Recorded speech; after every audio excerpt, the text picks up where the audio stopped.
El tema que nos ocupa hoy es el número 3, correspondiente con los signos vitales y el uso de la oxigenoterapia. Se definen los signos vitales como aquellos signos que denotan el funcionamiento de los sistemas orgánicos más importantes para el mantenimiento de la vida. Los mismos persiguen como objetivos detectar mediante la medición el comportamiento de los signos que denotan vida, ayudar a un diagnóstico de aplicación de tratamiento a partir de los datos obtenidos. Se clasifican en temperatura, pulso, frecuencia respiratoria. Se utiliza la sigla FR en mayúscula para su representación.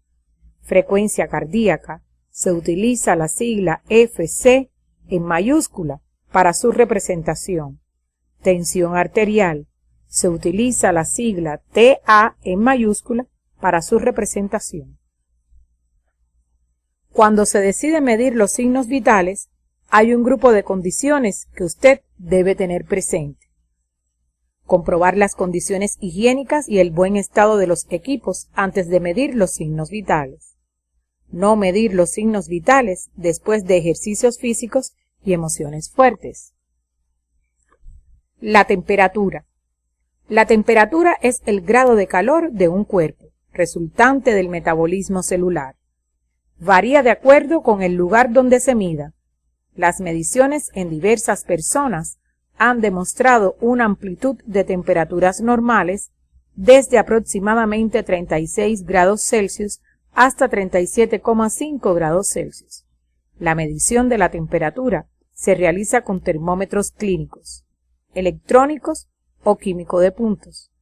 Normalmente, la temperatura bucal en el adulto fluctúa entre 36,1 y 37,5 grados Celsius. La rectal es la más exacta. Suele ser 0,5 a 1,0 grados Celsius más alta que la bucal. En condiciones normales, la temperatura oscila con el reposo y la actividad. Existen termómetros clínicos para medir la temperatura bucal, rectal y para la temperatura superficial, axilar, flexura del codo, región poplítea, región inguinal. En diferentes países o regiones del mundo se utilizan una u otra forma, según las características culturales. La temperatura corporal puede ser medida en las regiones bucal, axilar, en la flexura del codo, en la región inguinal, poplítea y rectal, y cumple con el propósito de determinar las variaciones de la temperatura corporal. Al tomar la temperatura, se deben tener en cuenta algunas precauciones importantes. No exponer al paciente a temperaturas extremas antes de medir la misma. Secar la región sin frotar, pues esta acción genera calor. Verificar que el termómetro marque menos de 36 grados Celsius. Situar el termómetro en la región seleccionada, de modo que quede el bulbo del mismo cubierto de tejido corporal. Cuidar de no colocar el termómetro en regiones lesionadas. Al retirarlo, realizar limpieza mecánica siempre que el paciente no tenga lesión cutánea. De lo contrario, se procederá a la desinfección química.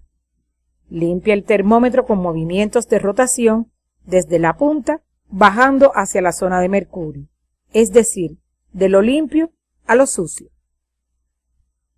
Recursos a utilizar: bandeja, termómetro clínico, electrónico o químico de puntos, torundas de algodón, 2 recipientes, uno para los desechos y el otro para el termómetro, lápiz o bolígrafo, libreta o expediente clínico, lubricantes hidrosolubles, guantes y dédiles para la toma de la temperatura rectal. Procedimiento para la toma de la temperatura bucal. Consiste en colocar el bulbo del termómetro por debajo de la lengua en el lecho sublingual, introduciéndolo cuando sea posible a un lado del frenillo durante 8 a 10 minutos.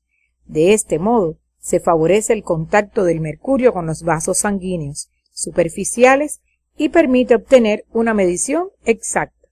Se consideran las cifras normales entre 36,1 grados Celsius a 37,5 grados Celsius. Precauciones específicas. El paciente no debe haber ingerido alimentos fríos o calientes, masticando goma de mascar o fumar en los 15 o 20 minutos previos. Si es así, posponga la medición 30 minutos, pues tales factores pueden alterar los resultados. Explicar al paciente que mantenga los labios cerrados sin oprimir los dientes. Si los aprieta, puede romper el termómetro, herirse la boca o los labios e ingerir partículas de vidrio. Deje el instrumento colocado durante 8 a 10 minutos para registrar la temperatura corporal. Contraindicaciones para la toma de la temperatura bucal. En caso de pacientes inconscientes, psiquiátricos, con lesiones en la boca, desorientados y predispuestos, con crisis convulsivas, con trastornos bucales y nasales que respiren por la boca, y en los lactantes y preescolares. Procedimiento para la toma de la temperatura axilar. 1. Coloque al paciente preferiblemente en decúbito supino o sentado si no está contraindicado. 2. Descubra y seque la región axilar distal, pues la humedad conduce calor. 3. Deseche la torunda o similar en recipiente destinado para ello. 4. Verifique la temperatura del termómetro y agítelo si es necesario para bajar el mercurio. 5. Coloque el termómetro con la punta hacia la axila. 6. Coloque el antebrazo sobre el tórax del paciente para favorecer el contacto del termómetro con la piel. 7. Espere 5 minutos para retirar el termómetro. 8. Retire el termómetro y límpielo con una torunda de algodón desde la zona limpia hasta la zona de mercurio. 9. Deseche la torunda o similar en el recipiente destinado para esto. 10. Lea el termómetro. 11. Coloque el termómetro en el recipiente destinado al efecto.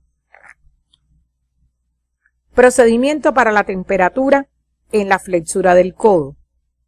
Se realiza el procedimiento de la misma forma que en la temperatura axilar, exceptuando la posición del antebrazo que debe estar flexionado sobre el brazo. Procedimiento para la toma de la temperatura inguinal y poplítea. Se realiza el procedimiento de la misma forma que en la temperatura axilar, exceptuando la posición del paciente, el cual se colocará en decúbito lateral con ambos brazos hacia adelante, las rodillas y caderas flexionadas. La extremidad inferior, que queda arriba, debe estar un poco más doblada que la que queda debajo. La toma de la temperatura rectal. Consiste en colocar el termómetro en la mucosa rectal. La medición de la temperatura rectal debe ser previamente indicada por el médico. Los límites normales de la temperatura de la mucosa rectal es de 37 grados Celsius a 37,5 grados Celsius. El procedimiento se realiza de la siguiente manera. 1. Acueste al paciente en decúbito lateral. 2. Cúbralo con la sábana y deje al descubierto la zona anal. 3.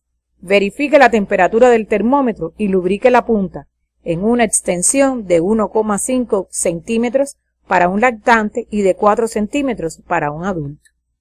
4. Separe los glúteos con los dedos protegidos y busque el orificio anal e introduzca suavemente el termómetro, poniéndolo en contacto con la pared rectal en dirección al ombligo. 5. Sostenga el termómetro en su sitio durante 5 minutos. 6. Retire con cuidado el termómetro, límpielo con una torunda de algodón desde la zona limpia hasta la zona de mercurio. 7. Lea el termómetro. 8. Coloque el termómetro en recipiente destinado al efecto. Precauciones específicas. Se debe lubricar el termómetro para reducir la fricción y facilitar la introducción. Evitar dañar los tejidos rectales por desplazamiento por la introducción total del termómetro, sosteniéndolo durante todo el procedimiento. Usar el termómetro individualmente. Ejecutar la medición después de la defecación habitual que realiza el paciente, pues asegura la exactitud de la temperatura, ya que mide el grado de calor de las arterias hemorroidales y no de las heces fecales que pudiera haber en el intestino, ya que la presión de la materia fecal puede aumentar la temperatura debido al calor que emite al descomponerse. Este proceder está contraindicado si el paciente presenta diarreas, operaciones, lesiones recientes del recto, lesiones recientes de la próstata e infarto del miocardio. Pulso. El pulso arterial es la sensación palpatoria de una onda recurrente de sangre bombeada por la contracción ventricular. Se palpa con mayor facilidad en los puntos donde la arteria está situada encima de un hueso o de tejido firme.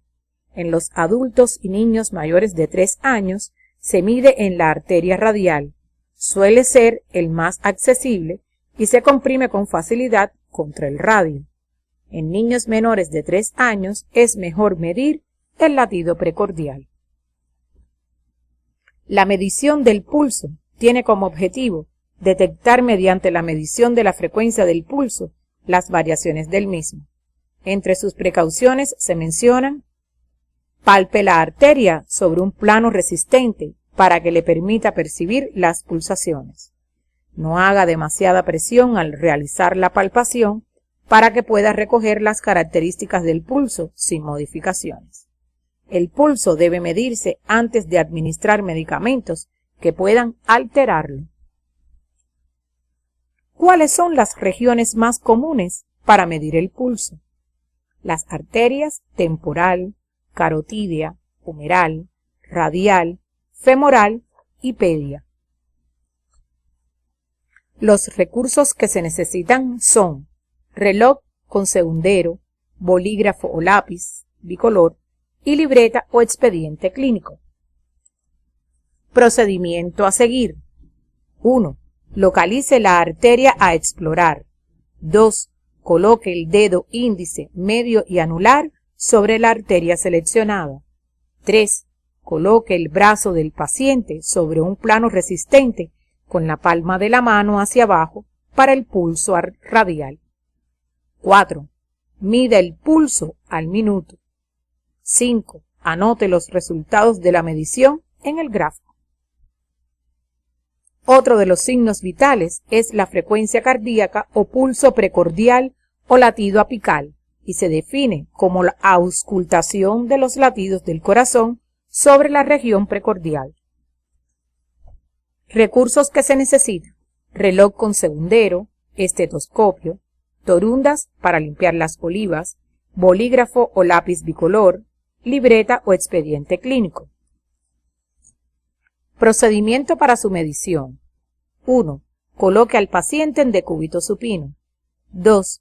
Descúbrale el tórax. 3. Coloque el estetoscopio en la línea media clavicular izquierda en el cuarto o quinto espacio intercostal. 4. Cuente el número de latidos que percibe a nivel del foco tricúspide observando el reloj. 5. Anote los resultados de la medición.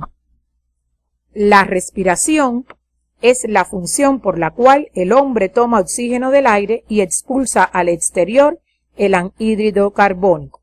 La frecuencia respiratoria es la determinación regular de la inspiración o entrada del aire a los pulmones y la expiración o salida del aire de los mismos en la unidad de tiempo, ciclos por minuto. La frecuencia respiratoria normal para el adulto es de 12 a 16 por minuto y en los niños varía según la edad. Cuando usted mide la respiración, puede determinar sus variaciones. Es por eso que se hace necesario no decir al paciente que se le va a medir la respiración. No permita que hable durante la medición. Recursos necesarios: un reloj con segundero, lápiz o bolígrafo y una libreta o expediente clínico. Procedimiento para la medición de la respiración. 1. Coloque al paciente en decúbito supino con la cabeza ligeramente levantada, si no está contraindicado. 2. Acomode el brazo del paciente a lo largo del cuerpo o flexionándolo sobre el tórax. 3. Sitúe los dedos índice del medio y anular en la arteria radial. 4. Proceda con el reloj en la otra mano a contar los movimientos respiratorios, es decir, inspiración y expiración durante 1 minuto. 5. Repita de nuevo el conteo de los movimientos respiratorios para determinar con precisión el número de respiraciones por minuto. La tensión arterial es la fuerza creada por el corazón, mantenida por la elasticidad arterial y regulada por la resistencia periférica. La tensión arterial depende de la energía contráctil de los ventrículos, de la elasticidad de las arterias y del tono del tejido muscular de sus paredes, así como de la resistencia ofrecida al paso de la sangre a través de los vasos. Para la medición de la tensión arterial se deben tener en cuenta los siguientes elementos. El equipo incluye estetoscopio y esfigmomanómetro. Los manguitos son de varios tamaños, para lactantes, niños y adultos. El sitio en que se utiliza más comúnmente la medición es en el brazo derecho. Cuando se mide la tensión arterial, usted puede determinar sus variaciones y diagnosticar la hipertensión arterial. Precauciones. No mida la tensión arterial después que el paciente haya recibido emociones fuertes o realice ejercicios físicos intensos. El paciente no debe haber fumado ni ingerido cafeína durante los 30 minutos anteriores a la medición. No mida la tensión arterial sobre zonas lesionadas. Compruebe el funcionamiento del esfigmomanómetro y placa acústica. No mida la tensión arterial en brazos donde se encuentren administrando venoclisis. Limpie y desinfecte la placa acústica y las olivas del estetoscopio. Coloque el brazalete del esfigmomanómetro sobre la cara anterior del brazo o miembro elegido. Cierre la válvula antes de inflar aire al brazalete. Insufle aire por encima de las cifras normales hasta que desaparezca el latido de la arteria. Coloque el diafragma del estetoscopio y la placa acústica del mismo sobre la arteria de la región seleccionada.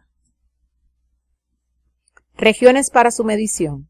En los miembros superiores, la arteria humeral, y en los miembros inferiores, la arteria poplitea y la femoral. Recursos.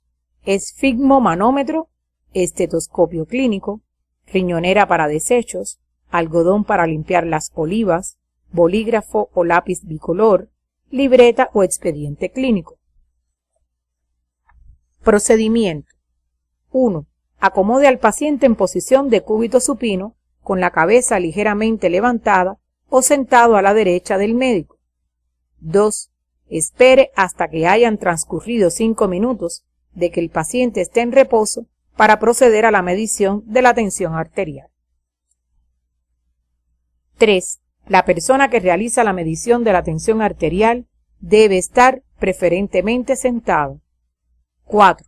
Efectúe la medición con un esfigmomanómetro de mercurio siempre que sea posible. 5. El manguito del esfigmomanómetro debe tener el tamaño adecuado para asegurar una medición exacta. 6. Coloque el manguito del esfigmomanómetro al paciente 5 centímetros por encima de la cara anterior de la articulación del codo. 7. Sitúe las olivas del estetoscopio en dirección hacia el conducto auditivo externo. 8. Palpe los latidos de la arteria sin hacer presión y coloque el diafragma del estetoscopio sobre ella. 9. Cierre la válvula. 10. Insufle el aire por encima de las cifras normales. Después abra la válvula lentamente observando el manómetro. 11. Ponga atención a los latidos, al primero y al último, los cuales indicarán las cifras de tensión máxima o sistólica, corresponde con el primero, y la mínima o diastólica corresponde con el último. 12. Abra la válvula y deje salir el aire lentamente. 13. Repite el procedimiento para determinar con precisión las cifras de presión. Otro proceder importante, la oxigenoterapia.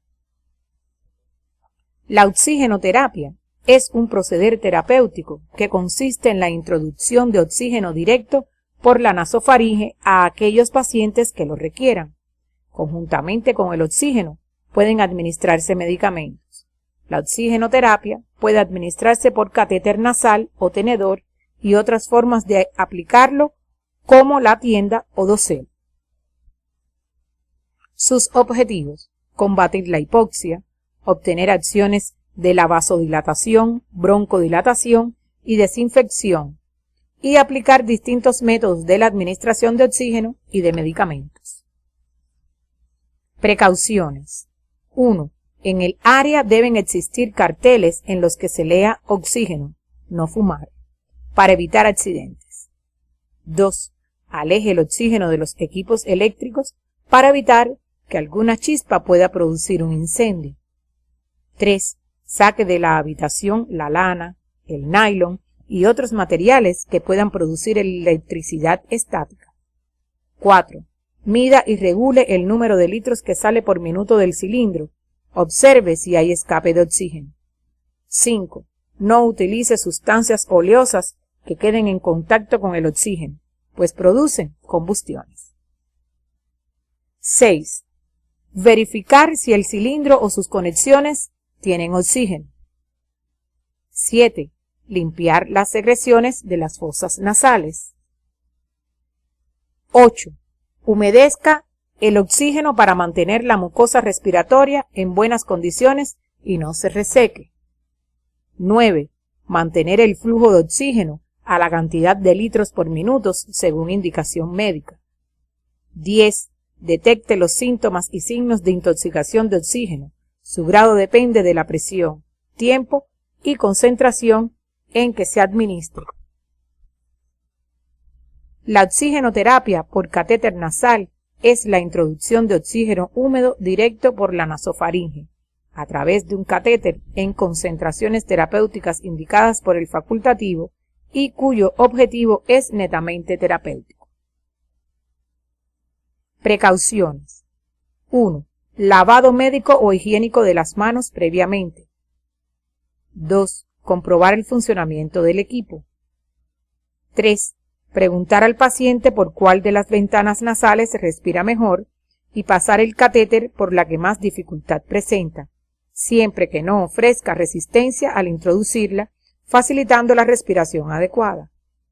4. Humedecer el catéter en agua destilada, evitando que gotee y provoque una broncoaspiración.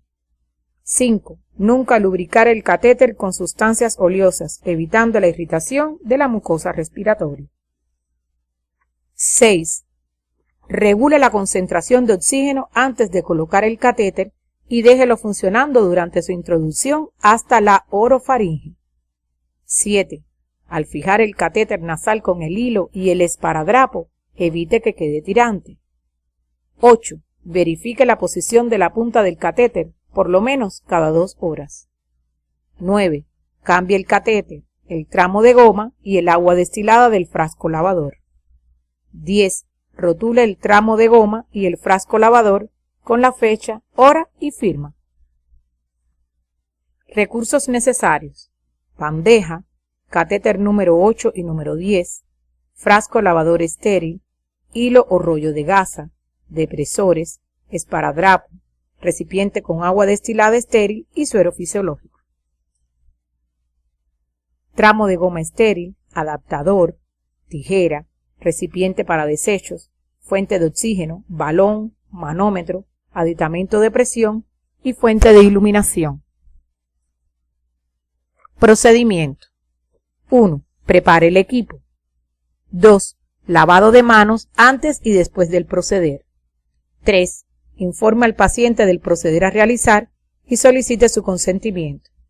4. Agregue el agua destilada estéril al frasco lavador hasta la mitad de su capacidad.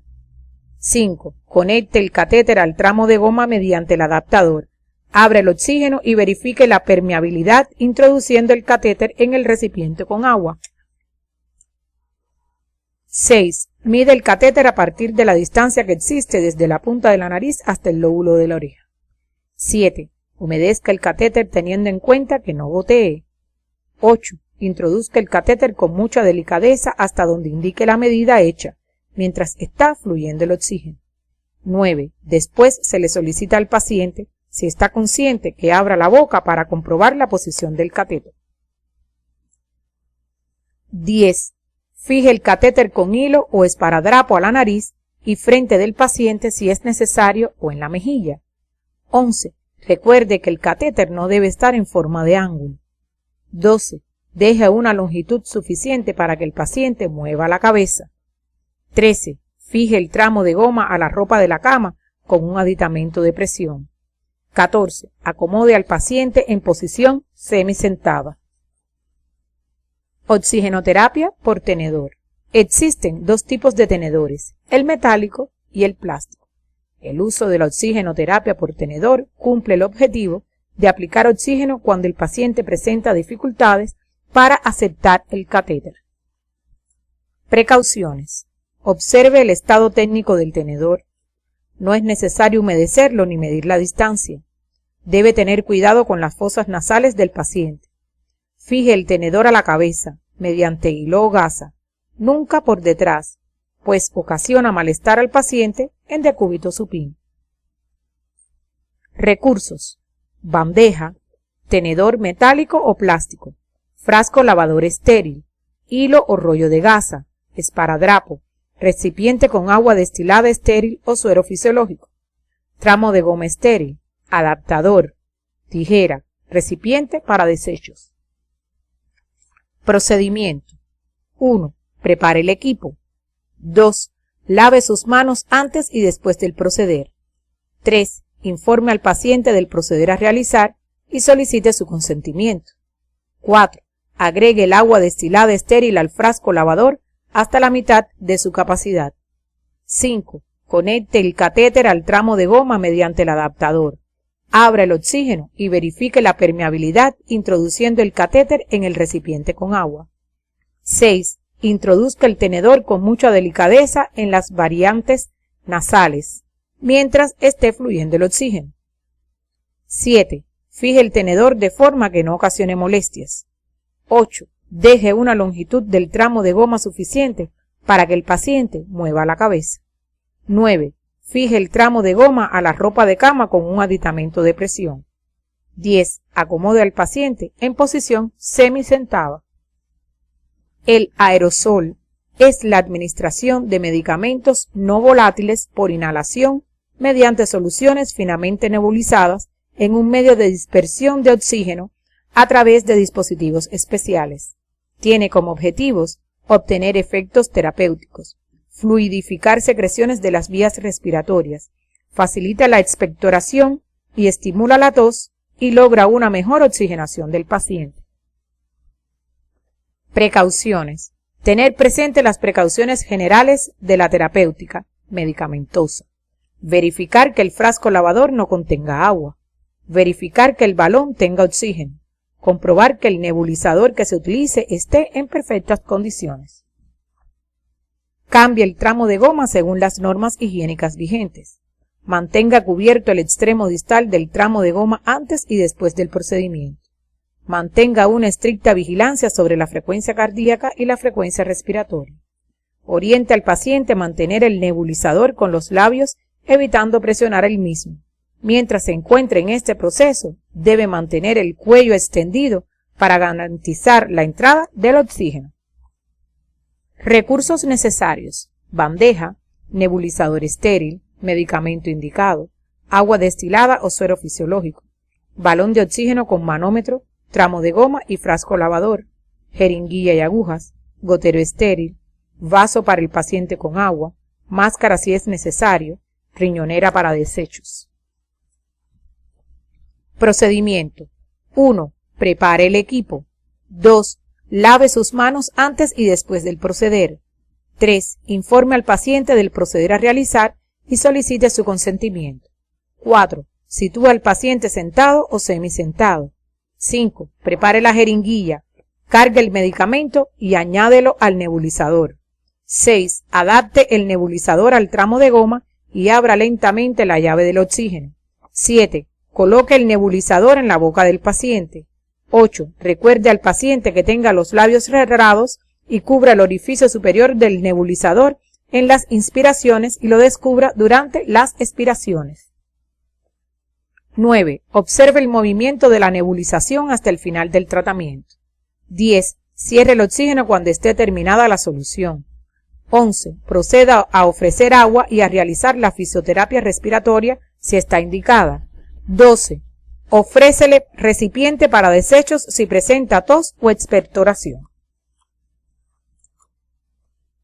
Se hace necesario que durante la práctica docente ejercite los procederes estudiados en esta actividad.